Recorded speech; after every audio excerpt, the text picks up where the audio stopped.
Uncle Wiggily Game is a track board game based on a character in a series of children's books by American writer Howard Roger Garis. The game is of the racing variety in the style of the European Goose Game. Players advance along the track from Uncle Wiggily's bungalow to Dr. Possum's house. There is no optimal strategy involved, as play entirely rests upon a random drawing of the cards. The game was first published by Milton Bradley in 1916 and has seen several editions with minor modifications over the years. Uncle Wiggily remains one of the first and favorite games of childhood, and, with Candyland, is considered a classic juvenile American board game. History. Howard R. Garis created the character, Uncle Wiggily Longears, for a children's book in 1910. The game, based on the children's story, was first introduced by the Milton Bradley Company in 1916. Milton Bradley modified the game in 1923, 1949, and 1955. In 1947, the game cost $67.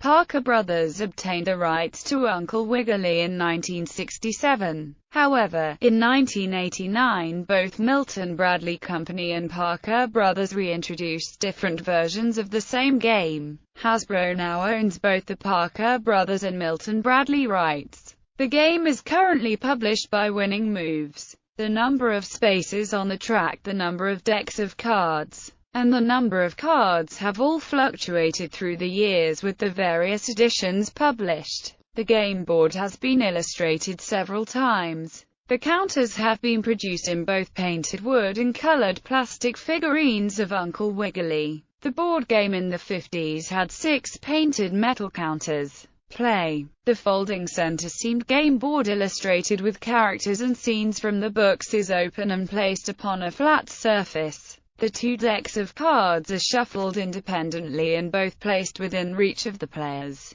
Each player selects one of the 4 counters and places it on Uncle Wiggily's bungalow in the lower left-hand corner of the game board. The order of play is determined. The first player draws a card from the yellow deck. He follows the card's directions for advancing his counter along the track, or, if instructed, draws a card from the red deck and follows its instruction. In general, the yellow cards either have the player advance a number of spaces or draw a red card, which can either direct the player to move a higher number of spaces forward or move up to 5 spaces backward. Should the player's counter land upon a space that directs him to move further, he obeys its instruction. Play continues in a similar fashion until one player reaches Drive Possum's house at the end of the track in the upper right-hand corner of the game board.